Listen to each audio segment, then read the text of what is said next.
Lucifer. Un relato de terror de John de Swan. No olvides dar like y suscribirte a Página Oscura si aún no lo has hecho. Nos ayuda a crecer y es gratis. Gracias. Lucifer. El famoso caso Remsen fue el tema de una charla de mesa hace un año más o menos, aunque hoy en día pocos podrían citar los detalles.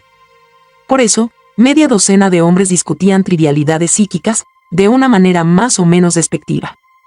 Bliven, el psicoanalista, estaba hablando. Todo depende de una tendencia que, quizás, se exprese mejor en lugares comunes. Cuando los hombres han agotado la ciencia y la religión, recurren a médiums, clarividentes y medicamentos patentados. Conocí a un farmacéutico inteligente que se estaba muriendo de una enfermedad maligna. Fue operado 3 veces. Los especialistas lo habían desahuciado. Luego comenzó a probar combinaciones de remedios curativos en sus propios estantes, aunque sabía perfectamente bien lo que contenían. La otra opción era consultar con indios curanderos y especialistas en publicidad. Y, por supuesto, sin resultado, comentó el pequeño médico inglés. No sería de extrañar, dijo Bliven. Pero lo cierto es que el hombre mantuvo viva la triste esperanza de su alma. Mejor que simplemente doblar las manos y esperar lo inevitable. Estaba comenzando a probar con una milagrosa raíz brasileña cuando murió. Todo está en tu propia mente, ¿sabes? Nada más cuenta. Todos esos casos son un fraude, asintió Holmes, quien dio una conferencia sobre psicología experimental. El pequeño doctor sacudió la cabeza despectivamente. No debería ir tan lejos como para decir eso, realmente, objetó. Porque, de vez en cuando, en medio de los fraudes conscientes, como lo llamas, con sus imanes ocultos, cables invisibles y todo eso, estos médiums y pseudomagos se enfrentan a algo completamente desconcertante. He hablado con un conocido prestidigitador. El sujeto puede fingir la cosa hábilmente, ¿entiendes?, pero no puede comprender las fuerzas desconocidas detrás de todo. Es un terreno peligroso. ¡Disparates!, exclamó Bliven. La mente subconsciente lo explica todo, y solo hemos bordeado sus límites. Cuando hayamos dominado el terreno, sacaremos del negocio a todos los astrólogos y profetas. Nadie parecía tener nada que responder, y el psicoanalista se volvió hacia el pequeño doctor. Tú sabes esto, Royce, afirmó, un poco desafiante. No pretendo ser concluyente aquí, pero recuerdo un incidente en mi práctica inicial que no es explicable en la etapa actual de su ciencia, según tengo entendido. Bliven gruñó. Bueno, dispara, dijo. Por supuesto, no podemos verificar los hechos, pero si usted fuera un observador preciso quizás podríamos ofrecer una teoría plausible, al menos. Roy se sonrojó ante la brusquedad de Bliven, pero no se ofendió. Todo el mundo sabía que era un buen sujeto, muy seguro de sí mismo, y esclavo de su pasatiempo. Sucedió hace mucho, mucho tiempo, comenzó Royce, cuando estaba internado en un hospital de Londres. Si saben algo acerca de nuestros hospitales, comprenderán que se trata de los últimos lugares del mundo en los que puede ocurrir algo extraño. Todo es terriblemente ético y rígido, mucho más que en las instituciones de aquí. Pero casi cualquier cosa puede pasar en Londres, y pasan. Nos encanta señalar a Nueva York como la típica ciudad cosmopolita, porque tiene una población italiana más grande que Bonn, una comunidad alemana más grande que Berlín, etc. Bueno, Londres tiene todo esto y más. Tiene núcleos de afganos, turcomanos y árabes. Tiene barrios donde la conversación se lleva a cabo en una lengua desconocida. Incluso tiene una sinagoga de judíos negros, que data de la dinastía Plantagenet, y probablemente desde antes incluso. Miríadas pasan toda su vida en Londres y mueren sin saber nada al respecto. Sir Walter Besant dedicó 20 años a la recopilación de datos para su historia de la ciudad, y confesó que solo logró conseguir una porción ínfima de su objetivo. Variedad, señores, agentes de Scotland Yard, compradores de libros viejos de peltre o de boletines, importadores de té, hoteleros, abogados, clubmen, pero fuera de su propia pequeña piscina, la niebla eterna oculta al verdadero Londres en su abrazo pegajoso y amarillo. Nací allí, asistí a su universidad, practiqué durante un par de años en Whitechapel y emigré al elegante distrito de Westminster, pero visito la ciudad como un extraño. Entonces, si ocurriera algo misterioso en algún lugar, bien podría ser en Londres, aunque, como he dicho, difícilmente lo buscaría en uno de nuestros aburridos e intensamente prosaicos hospitales. Watts Bedloe fue el gran hombre de mi época. Encontrará sus obras en bibliotecas médicas, Bliven, aunque me atrevo a decir que la historia de la ciencia lo ha dejado de lado. La osteopatía le debe mucho, creo, y yo reconozco que el Dr. Lawrence, el gran ortopedista de hoy, reconoce libremente su propia deuda. Un día nos trajeron un caso particularmente angustiante. Sir William Hutchison, un viudo cuyas esperanzas se habían centrado casi idolátricamente en su hijo, que era lisiado. Tendría que ser británico para entender cómo este caballero sentía que era un gran deportista. Practicaba todos los deportes al aire libre superlativamente bien, montó a sus sabuesos sobre sus propios campos, cazó tigres desde la espalda de un elefante en la India, y a pie en África, pescó salmones en los arroyos de Noruega, capitaneó al equipo de polo de Inglaterra durante años. Navegaba frecuentemente y escaló los picos suizos más difíciles, y además de todo eso fue el primer aficionado en comprar y operar un biplano. De modo que a la aflicción parental natural se sumó la amarga caída de todos los planes que Sir Hutchinson tenía para este niño. El hombre sentía que, en lugar de un compañero, en cuyo temperamento podría apoyarse en sus últimos años, tenía a una criatura desvalida a quien él mismo debería cuidar hasta el final de sus días. Era un muchacho querido y paciente, con la cabeza más bella y ojos grandes e inteligentes, pero su pequeño cuerpo era miserable, retorcido, deformado, marchito, mucho más allá de la habilidad del propio Watts Bedloe, quien había sido el último recurso de Sir William. Cuando él confesó tristemente que no había nada que pudiera hacer, que la ciencia y la medicina apenas podrían agregar algunos años a la mera existencia del pequeño mártir, comprenderá que su padre llegó a ese estado que usted, Bliven, ha ilustrado al citar el caso del farmacéutico. En resumen, estaba listo para intentar cualquier cosa, recurrir a charlatanes, nigromantes, al mismo Satanás, si su hijo pudiera ser sanado. O, naturalmente, había buscado la ayuda de la religión. El notable clero de su propia fe había ungido los ojos valientes, los labios pacientes, las extremidades torcidas, y había rezado para que Dios pudiera obrar un milagro. Pero ninguno fue atestiguado. No. No tengo la menor idea de quién fue el que sugirió a los luciferinos a Sir William. ¿Luciferinos? ¿Adoradores del diablo?, interrumpió Holmes. ¿Acaso todavía existen en nuestro tiempo? Hay muchos de ellos hoy, pero es la secta más secreta del mundo. Wiseman, en la Bass, nos ha dicho tanto como cualquiera, y usted sabe perfectamente, o debería, que los sacerdotes creen en el diablo, y algunos lo adoran. A veces, la hostia sagrada es robada de los templos. Este es un elemento esencial para la celebración de la infame Misa Negra, la ceremonia principal del ritual luciferino. Y cada año se informan en la prensa varios robos o intentos de robo del tabernáculo. Ahora bien, la teoría de esta extraña secta no carece de una cierta racionalidad distorsionada. Argumentan que la estrella de la mañana, es decir, Lucifer, fue expulsado del cielo después de una gran batalla en la que fue derrotado, pero no destruido, ni siquiera herido.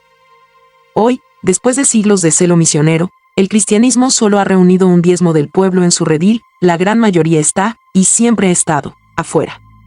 Los malvados florecen, a menudo los justos tropiezan, y en la última gran batalla del Armagedón, los luciferinos creen que su campeón finalmente triunfará.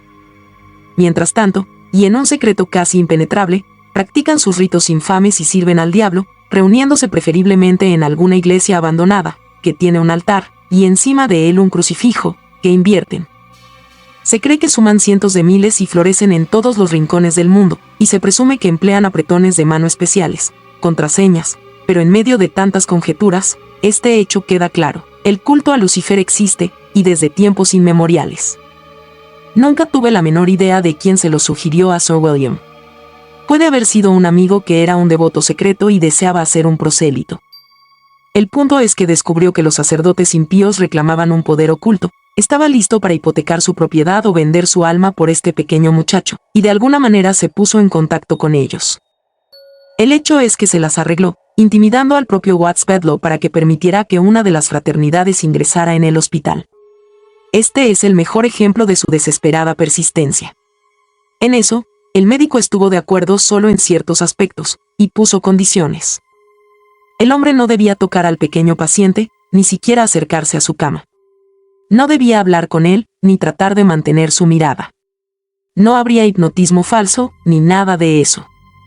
Watts Bedloe, creo, puso esas condiciones con la esperanza de que tal vez pondrían fin a las negociaciones, y se mostró profundamente disgustado cuando se enteró que los luciferinos, aunque apáticos, no estaban impresionados por la dureza de los términos.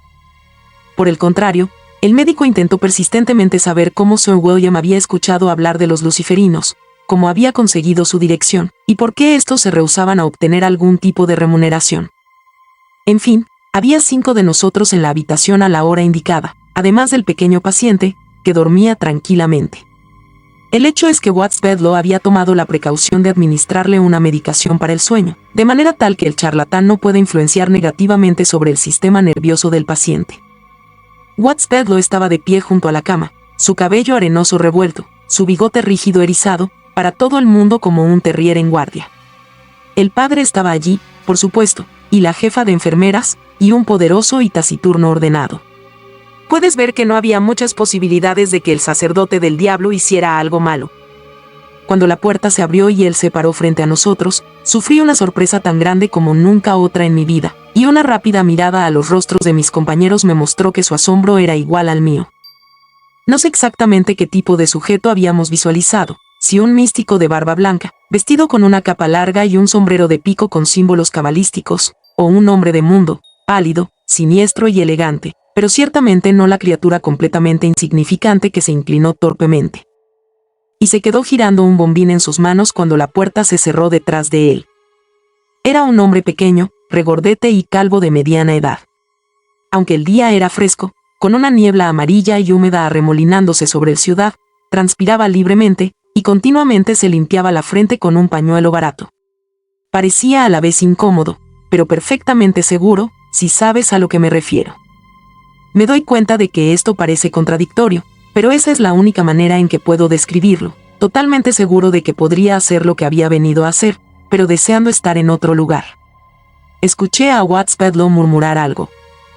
Y creo que habría escupido los pies del visitante, si ese fuese un acto imaginable en un médico de un hospital de Londres.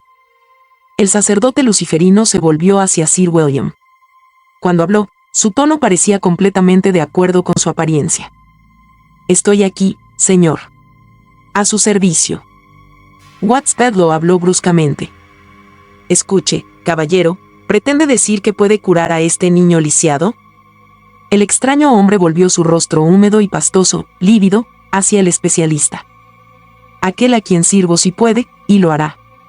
Yo solo soy un intermediario, en cierto modo. Un transmisor». Watts Bedloe se volvió hacia Sir William.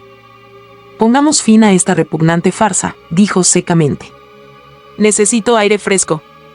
Sir William asintió con la cabeza al hombrecillo, que se secó la frente con el pañuelo y señaló hacia la cama. «Retiren la colcha», ordenó. La enfermera obedeció, después de una mirada inquisitiva a Watts Bedloe. «Ahora quítenle el camisolín», continuó el visitante.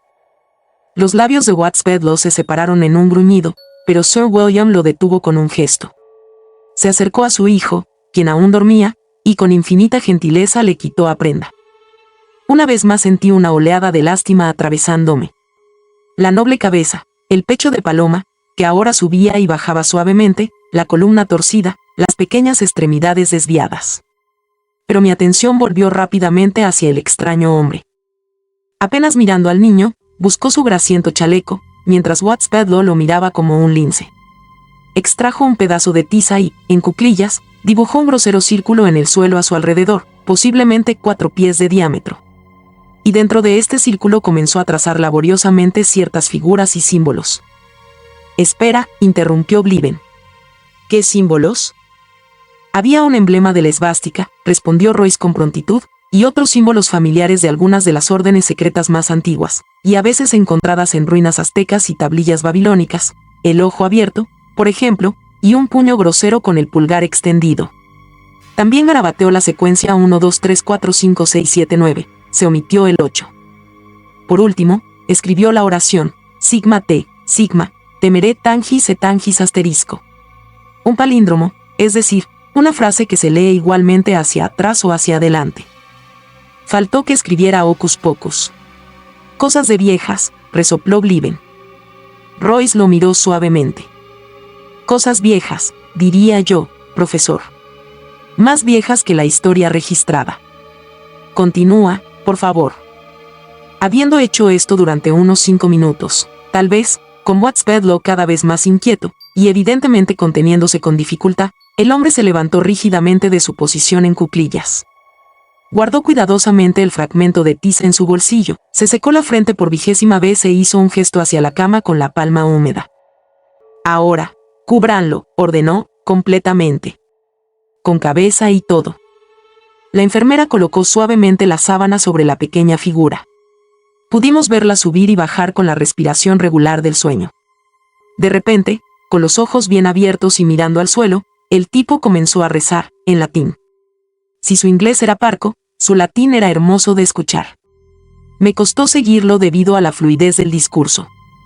Más tarde hice una transcripción tan buena como pude, y me alegrará mostrártela, Bliven.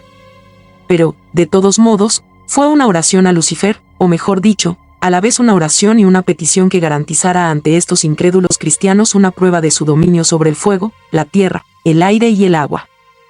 En todo caso, cesó abruptamente como había comenzado, y asintió con la cabeza hacia la cama. «Ya está», suspiró, y una vez más se secó la frente. «Charlatán infernal», gruñó Watts Bedloe, incapaz de contenerse por más tiempo. ¿Tienes el descaro de quedarte ahí parado y decirnos que algo ha cambiado en ese niño gracias a tus balbuceos? El hombre lo miró con ojos sin brillo. «Compruébelo usted mismo», le respondió. «Fue Sir William quien le arrebató la sábana a su hijo, y hasta el día de mi muerte recordaré la belleza sobrenatural que vieron nuestros ojos asombrados». Tumbado allí, con una sonrisa en sus labios, como una forma perfecta recién salida de la mano de su creador, sus pequeñas extremidades rectas y delicadamente redondeadas, una imagen de belleza casi asombrosa, yacía el niño que 5 minutos antes habíamos visto como una parodia destrozada y rota de la humanidad. De nuevo Bliven interrumpió explosivamente. «Pues, admito que cuentes una historia desgarradora como tal, incluso me tienes colgando sin aliento. Pero esto es demasiado. Como hombre inteligente, no puedes sentarte allí y decirnos que este niño se curó». «No dije eso. Estaba muerto». Bliven se quedó sin palabras, por una vez, pero Holmes habló en protesta. «Me parece curioso que una historia tan extraña no se haya repetido y discutido». «No es extraño, si sabes algo sobre los hospitales de Londres», explicó Royce pacientemente. «¿Quién la divulgaría?» Watts Bedloe permitiría que se supiera que, con su permiso, se admitió el ingreso de un charlatán y que durante sus encantamientos diabólicos murió un paciente. ¿El padre afectado mencionaría el tema? ¿O la jefa de enfermeras? Todo esto ocurrió hace casi 40 años, y es la primera vez que hablo de eso.